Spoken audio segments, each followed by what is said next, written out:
بسم اللہ الرحمن الرحیم۔ جن اللہ تعالیٰ کی مخلوقات میں سے ایک قدیم مخلوق ہے جس کو اللہ تعالیٰ نے انسانوں کی پیدائش سے بہت پہلے آگ سے بنایا تھا۔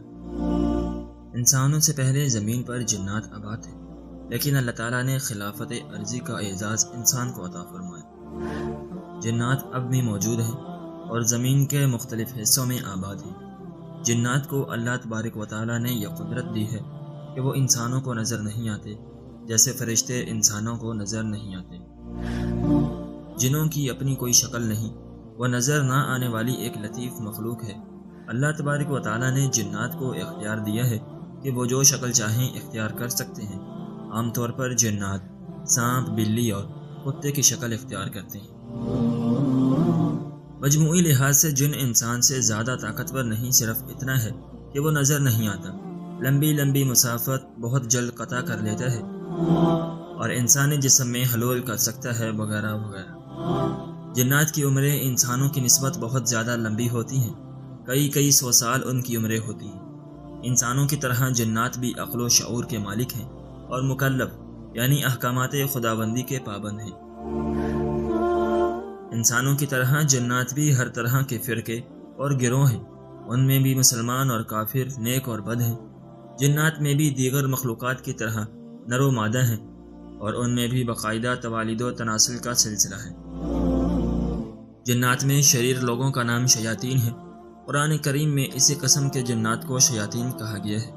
جنات بھی دیگر مخلوقات کی طرح کھانے پینے کے محتاج ہوتے ہیں۔ بعض احادیث میں ہڈی وغیرہ کو جنات کی خوراک بتلایا گیا ہے۔ حضور اکرم صلی اللہ علیہ وسلم کی بعثت سے بیشتر جنات آسمانی خبریں سننے کے لیے اوپر چلے جایا کرتے تھے اور اس میں اپنی طرف سے 100 جھوٹ ملا کر کاہنوں کو بتلایا کرتے تھے۔ آن حضرت صلی اللہ علیہ وسلم کی بعثت کے بعد یہ سلسلہ بند ہو گیا۔ اب اگر کوئی جن آسمانی خبریں سننے کے لیے اوپر جاتا ہے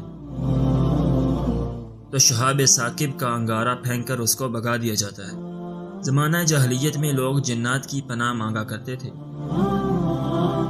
رات کسی جنگل میں آ جاتی تو اعوذ بعظیم ھذا الوادی من الجن وغیرہ الفاظ کہتے۔ اس عمل سے جنات اپنے آپ کو بہت بڑا اور انسان سے افضل سمجھنے لگے تھے۔ حضور اکرم صلی اللہ علیہ وسلم کی بعثت سے اس طریقے بد کا خاتمہ ہوا۔ بندوں کو صرف اللہ کی پناہ مانگنے کا حکم دیا گیا۔ بعض جنات کو شرف صحابیت بھی حاصل ہے۔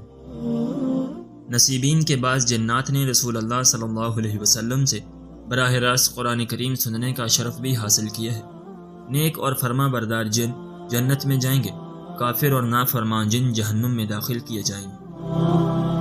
شیطان بھی در حقیقت جنوں میں سے ہیں۔ کثرت عبادت کے سبب فرشتوں کے ساتھ رہنے لگا۔ آدم علیہ السلام کو سجدہ نہ کرنے کی وجہ سے ملعون و مردود قرار دیا گیا۔ قیامت تک اسے لوگوں کو بہکانے اور غلط راہ پر لگانے کی مہلت دی گئی۔ قیامت کے دن اسے اور اس کے متبعین کو جہنم میں ڈالا جائے گا۔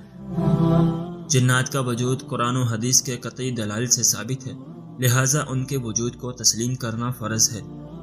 جو شخص جنات کا انکار کرتا ہے وہ دائرہ اسلام سے خارج ہے۔ ناظرین، ہم امید کرتے ہیں کہ آپ کو آج کی ہماری یہ ویڈیو پسند آئی ہوگی۔ اگر آپ کو آج کی ہماری یہ ویڈیو پسند آئی ہے تو ہماری ویڈیو کو لائک کریں اور اپنے دوستوں کے ساتھ شیئر بھی ضرور کریں۔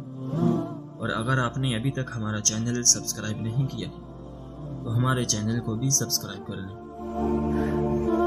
تاکہ ہماری آنے والی مزید معلوماتی اور دینی ویڈیوز کا نوٹیفیکیشن آپ کو بر وقت ملتا رہے۔